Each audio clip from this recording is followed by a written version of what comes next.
The Earth Transformed by Peter Frankopan is a sweeping exploration of the complex interplay between climate change, human activities, and the environment throughout history. The book takes readers on a fascinating journey through time, revealing how shifts in climate patterns and ecological transformations have shaped the course of civilizations and how our species has, in turn, profoundly altered the planet we call home. Frankopan begins by emphasizing the dramatic transformations the Earth has undergone since its formation billions of years ago, from asteroid strikes to volcanic eruptions that have shaped the planet's climate and ecosystems. He explains how cosmic events, such as the Chicxulub asteroid impact 66 million years ago, not only led to the extinction of the dinosaurs, but also created conditions that allowed new life forms, like tropical rainforests, to flourish. The author stresses that while humans are relative newcomers in Earth's history, our species has had a disproportionate impact on the environment, particularly in the last few thousand years.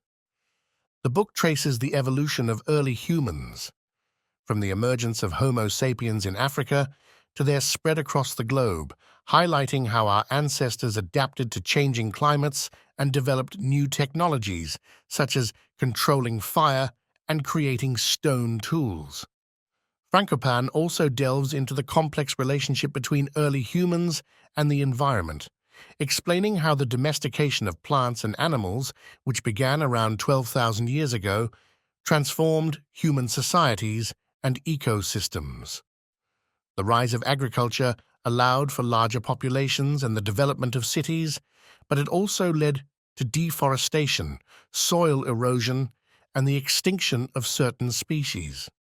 As human populations grew, so did the size and complexity of their settlements.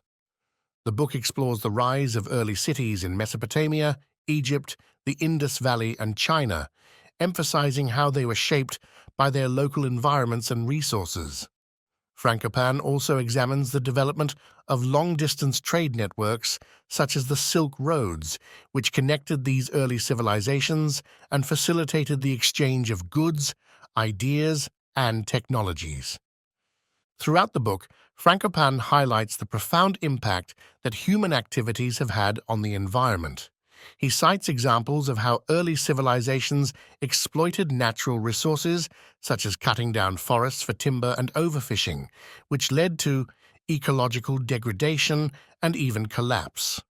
The author draws parallels between these ancient examples and the challenges we face today, such as deforestation, overfishing, and climate change, warning that our current trajectory is unsustainable and that we must learn from the mistakes of the past to avoid a similar fate. One of the most fascinating sections of the book explores the role of the Eurasian steppe in shaping world history. Frankopan argues that the domestication of the horse, which began around 3,500 to 3000 BC in Central Asia, transformed human societies and gave rise to a new kind of power, the nomadic empire. He explains how nomadic peoples, such as the Xiongnu and the Mongols, used their mastery of horseback riding and archery to conquer vast territories and create sprawling empires that stretched from China to Europe. These empires facilitated the exchange of goods, ideas, and technologies across Eurasia, but they also had a profound impact on the environment, particularly through the spread of livestock and the overgrazing of grasslands. Frankopan also argues that the period from around 2200 to 800 BC marked the first age of global connectivity, as trade networks and cultural exchanges intensified across Eurasia and beyond. He explores how the rise of empires, such as the Assyrians and the Persians, facilitated the movement of people, goods, and ideas across vast distances. The author also delves into the development of religious and philosophical traditions during this period, such as Buddhism, Jainism, and Zoroastrianism, arguing that these traditions were shaped by the environmental and cultural contexts in which they emerged and had a profound impact on how people understood their relationship with the natural world. The book examines how different cultures and civilizations have understood the relationship between humans, nature, and the divine. Frankopan cites examples from ancient texts, such as the Epic of Gilgamesh and the Vedas, which reveal a deep awareness of the dangers of environmental degradation and the importance of living in harmony with nature. He also explores how religious and political authorities have used their power to shape the environment and control natural resources, such as the Assyrian kings, who used irrigation projects and hunting expeditions to demonstrate their mastery over nature and legitimize their rule. Frankopan emphasizes that climate change is not a new phenomenon, and that the Earth has gone through many periods of warming and cooling throughout history. These fluctuations have had profound impacts on human societies, such as the Roman warm period, c. 300 BC, AD c. 500, which brought favorable climate conditions and low levels of volcanic activity, helping to boost agricultural outputs and demographic growth in southern Europe and North Africa. This stability underpinned the rise of the Roman Empire and its dominance over much of the Mediterranean world. However, the book also shows that climate alone does not determine the fate of civilizations and that human actions and decisions play a crucial role in shaping the course of history. The fall of the Roman Empire in the West, for instance, was not simply a result of climate change, but also of social, economic, and political factors such as over-exploitation of resources, corruption, and military overextension. The book also delves into the fascinating history of the Maya civilization in Central America, which flourished for centuries and reached a symbolic apogee with the construction of magnificent temples and cities. However, in the 9th century, many Maya polities experienced a dramatic decline, with cities being abandoned and populations dispersing. While some scholars have attributed this collapse to prolonged droughts, Frankopan argues that it was more likely a result of elite competition, over-exploitation of resources, and a failure to adapt to changing circumstances. Another key theme of the book is the interconnectedness of the world. As trade networks expanded and empires rose and fell, ideas, goods, and diseases spread across vast distances. The Silk Roads, for example, connected Asia, Europe, and Africa, facilitating the exchange of not only material goods, but also cultural and religious ideas. However, these networks also served as conduits for the spread of diseases, such as the bubonic plague, which devastated populations across Eurasia in the 14th century. The book explores the impact of European colonization on the Americas and Africa, highlighting how the arrival of Europeans in the New World brought about a dramatic ecological transformation with the introduction of new crops, animals, and diseases. This Columbian exchange had far-reaching consequences for both the colonized and the colonizers. While Europeans benefited from the influx of new foods and resources, indigenous populations suffered from disease, enslavement, and the destruction of their traditional ways of life. Frankopan also delves into the transatlantic slave trade, which forcibly transported millions of Africans across the Atlantic to work on plantations in the Americas, fueling the growth of European empires and the rise of global capitalism. He argues that this brutal system of exploitation was not simply a result of European racism, but also of ecological factors such as the suitability of African slaves for labor in tropical climates and their resistance to diseases like malaria.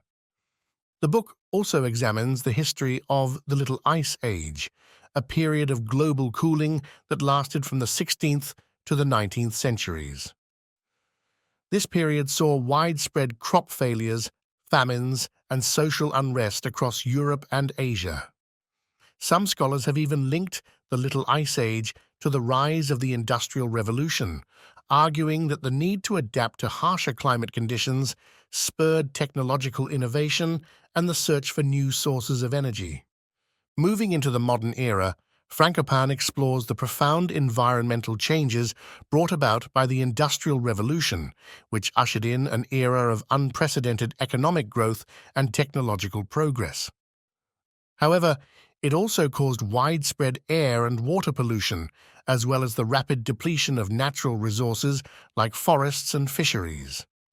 The book highlights how the environmental costs of industrialization were often borne by the working class and colonized peoples, while the benefits accrued to the wealthy and powerful.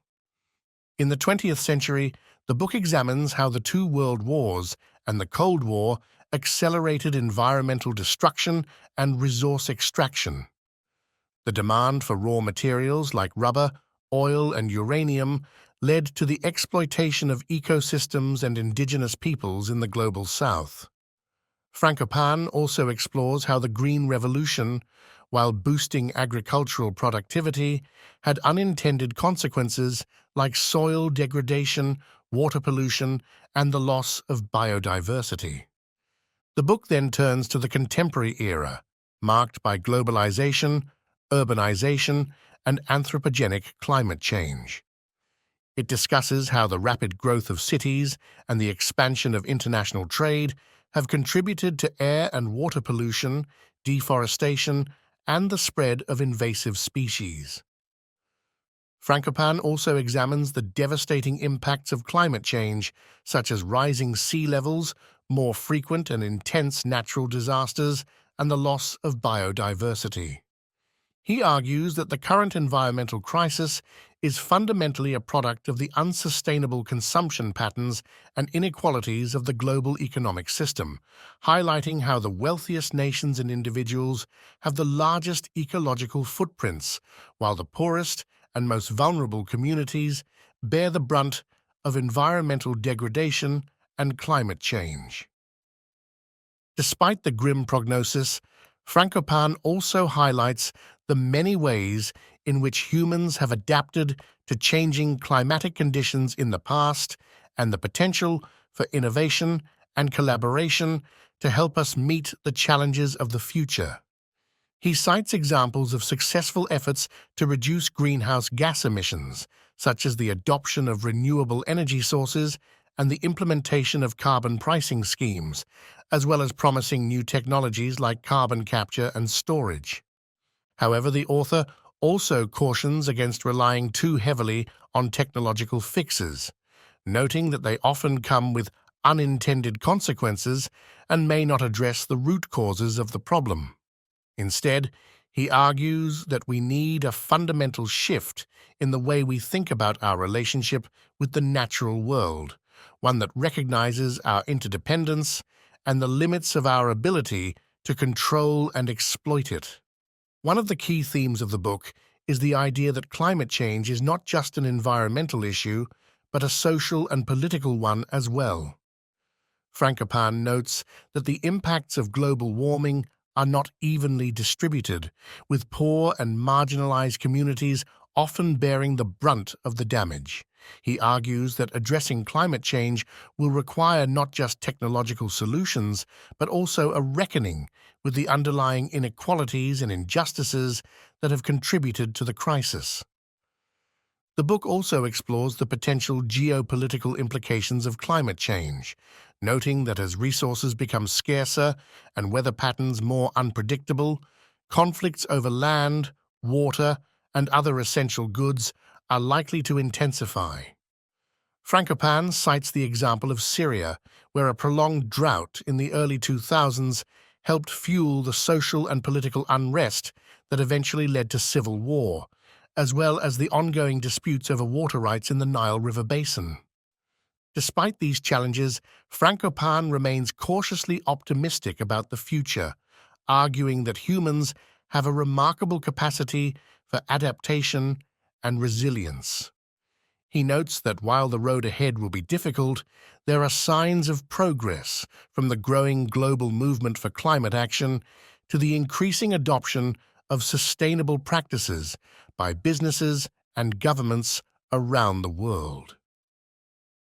In the end, Frankopan argues that the key to addressing climate change lies not just in technical solutions or political agreements, but in a fundamental shift in the way we think about our place in the world. He calls for a new ethic of stewardship and responsibility, one that recognizes the intrinsic value of the natural world and our obligation to protect it for future generations. The Earth Transformed is a powerful and timely book that offers a sobering assessment of the challenges we face, but also a hopeful vision of what is possible if we are willing to confront them head-on.